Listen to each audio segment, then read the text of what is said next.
You know when you start a project and you think, oh, why am I doing this? I feel compelled to do it, but I don't know where the path is leading. And I've arrived at the other side now, 20 episodes and 12 months later, and I can go, oh, I can see where this was leading. If there's a piece of work that's at you saying you need to get me out, you need to do it.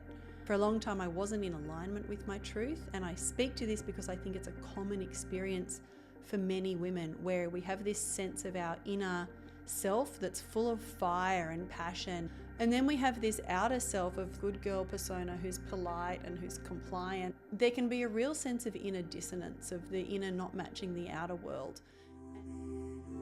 I'm Madeleine Eliza, leader, writer, performer, and founder of Bhakti Lab, an incubator for soul-led entrepreneurs. Join me to explore the edgy intersection of the brain and the body, feminine and masculine, ancient and modern, sensual and spiritual, to help you liberate your personal power and turn your biggest, boldest visions into reality. Hi everyone, welcome to the show. This is a very quick, raw, uncut episode. I thought my last episode was number 18, but it was actually number 19, which means that this is episode number 20. And I wanted to take a moment to just mark the occasion. It's a year since I started this podcast. It's been a huge journey for me, and I think lots of insights about women's voices, technology and AI, the creative process, the tension between art and commerce. And I just wanted to do a quick reflection and share. I'm supposed to be meeting my friend in 4 minutes. This is the second time I've tried to record this. The first time the camera cut out and the microphone wasn't actually on. Story of my life. I'll share more on the technical side of things. Tallulah, if you're watching or listening, I'm sorry I was a little bit late. It's been a big journey. So I just wanted to share a little bit about, I guess, the impetus for me in starting this podcast and tease out some of these concepts around the creative process. I have been working in operational leadership roles, building other people's businesses for 12 years, and I left my job a little bit over a year ago and found myself in this void space going, what's next? There's this whole body of work inside me around feminine leadership, and I don't know how to get it out, but I feel compelled to get it out. And at that time, I thought I'm either going to sit down and write a book or I'm going to start a podcast. And ultimately, I would like to do both. But if I start a podcast, then I can start shipping my work and my ideas more quickly. And if I set it up with beautiful studio quality lights, camera, microphone, I'll have very high production quality content that I can use to circulate these ideas. And so that's what I did. That was the vision for the show as a vehicle for this body of work that I have in me. And over the course of the 20 episodes, some of it has been fleshing out those ideas. And I wanted to do it not only to get the ideas out, but I knew that in the discipline and the rigor of showing up, planning and recording and editing and producing episode by episode, it would actually force me to refine and articulate my thinking more clearly as well. And it has done that. It's been a really powerful vehicle for me, not only to share this body of work that's in me, but also to comment on relevant current affairs that interest me. And the beautiful thing about producing your own show, which feels incredibly liberating for me, I've spent my career nested inside other people's brand identities and feeling like I have to toe the line from a branding perspective. But this is my show. It's got my name on it. I can say whatever I want. I can share my opinions in a very raw and unfiltered way. And that has been incredibly liberating for me.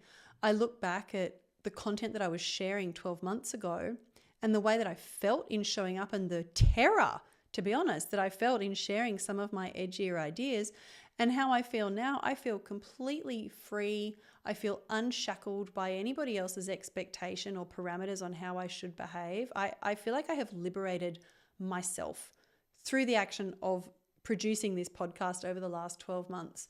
I feel confident now to speak my truth on the topics that most interest me. I feel much less afraid of people's perceptions because I feel like for a long time, I wasn't in alignment with my truth. And I speak to this because I think it's a common experience for many women where we have this sense of our inner self that's full of fire and passion and desire and all these ideas and determination. And I say desire not just in terms of how we normally think of desire, but the things we want for ourselves in our lives, like our ambition and our hunger. And then we have this outer self of the kind of good girl persona who's polite and who's compliant and who's very concerned with making sure that everybody around her is happy and satisfied with her. And there can be a real sense of inner dissonance, of the inner not matching the outer world. And what this project has done for me is bring the two bang into alignment. I had a conversation with a friend at the start of this journey and said, what am I doing? Like, this is crazy. What if I just completely fail and I have to go and get a job again doing what I was doing before? And he said, well, at least if that's the outcome, at least you've gone on this process of bringing yourself into alignment, and whatever you do for the rest of your life from there, you get to operate from this space. And I'm so glad now that I followed this wild, instinctive, intuitive, creative impulse to start my own show, because I do now feel in complete alignment with myself. So I share this. If you're sitting on your truth and you've got something scratching at you from the inside that you're not sharing, that you feel like you need to get out in the world, or you need to speak your voice more clearly and more articulately and more truthfully, it's like a wild encouragement to do that in whatever way makes sense for you to do that. It's incredibly empowering. And I think especially for women, women's voices have been silenced and suppressed for so long. We silence and suppress ourselves, which is a big part of the work that I do and that I have shared about on this show. Is like, the oppression is not just external. Look at the way you oppress yourself internally first. And one of the main ways we do that is we silence our voice and we silence our truth. We don't speak our needs and our desires. And it's been a beautiful, like, meta reflective process for me of sharing this podcast has actually accelerated my development on this path that I'm now guiding other women through. So I'm really, really grateful for that. I wanted to speak a little bit to the creative process and this tension between art and commerce. I really love Rick Rubin, and he speaks about the creative process where you need to be creating without any consideration or concern for the outcomes. It's not about the output. It's not about the outcomes. You need to immerse yourself in the process with absolute integrity and commitment, and listening to that fire. If there's a piece of work that's at you saying you need to get me out, you need to do it. Like, deliver the work and then move on to the next thing, and don't get swept up in the outcomes. Now, this is a polar opposite approach to marketing 101, which is don't fucking create a product until you know who your customer is and what the problem is that you are solving for them. So they're two diametrically opposed approaches, and it's tricky in the land of podcasting and anyone creating digital content, because you could put either of those hats on. I can put on a creative, I'm an artist hat, or I could put on I'm a commercially minded creator who's delivering a commercial product here. And for me, this show has been very much wearing that artist hat and following my own creative impulse.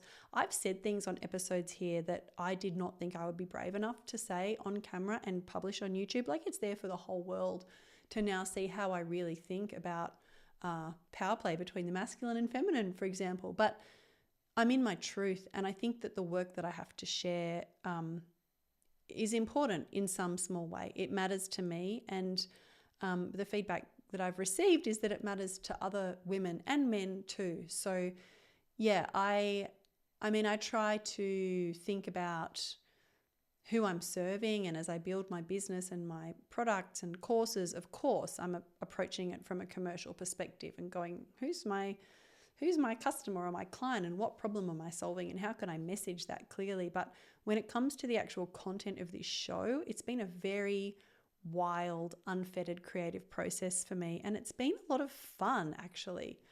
I've learned a lot about tech production, and I still, when I look at the finished episode and go, oh, I did all that, like, this is the studio of me, this is my production studio, I've sourced all the gear, I do all the recording, I stitch the audio and the video together, I do it all, and that's been empowering as well. And I'm still slightly boggled that I managed to pull it off each time. I have quite a lot of hiccups along the way, which you maybe don't always see, but it's been a really, really cool part of the journey. And what I'm excited about, so I work with embodiment, like grounding down, with ensoulment, is opening this channel to the divine, body, soul, and the other piece, because I think those are the things in terms of feminine leadership. The body and the soul is what's missing from our masculine Western rationalist paradigm, which has been all about the mind.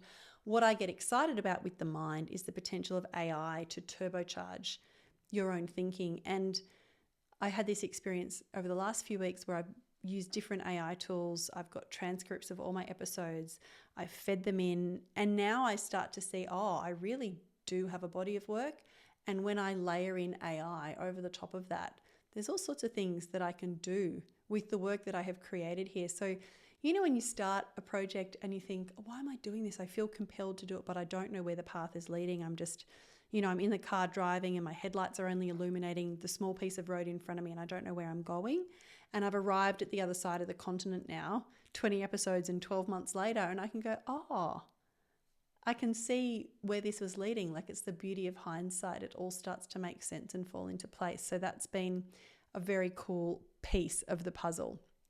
Another really big piece of the puzzle for me, to touch on this concept of voice, I have shared my journey with voice. I felt suppressed and out of alignment with myself for a long time. I then discovered musical theatre around the age of 30, and that was a huge coming of age and coming into myself and really allowing myself to be seen with the gifts that I had and being seen in my trueness. And then I went through this huge period of disruption in my life through my divorce, and I actually lost my voice. Like I had a lot of vocal pain, and it was discovering music again brought my voice back online. And I suppose we can look at the voice as a tool for musical expression, but also as a tool for expressing our truth. And the podcast has been very meaningful for me in that way. And if voice is something that you work with, like, this is something I just love supporting other women with, whether through singing and chanting and music, or through just finding ways to first identify and then communicate your raw, authentic truth. Thank you so much for being on the journey with me. I do not take your attention for granted. I'm incredibly grateful to every person who listens, watches, shares this podcast. If there's particular aspects of topics that I share on, if there's particular things that interest you, things that you'd like to hear more about, would you like to hear interviews? That's something that I've been exploring. Please get in touch with me and let me know. We are co-creating this together. I'm so excited for the next 20 episodes and beyond. This will be the final episode for season 2, and I'll be back in a few weeks with season 3 kicking off to a bang, going in a slightly new direction again. So any feedback that you have, please feel free to share it. If you enjoy the show, please, I would love you to share it with a friend or 2 or 3 who you think might enjoy it, to help me get the word out there. Thank you again for being with me, and I wish you a beautiful day ahead. See you.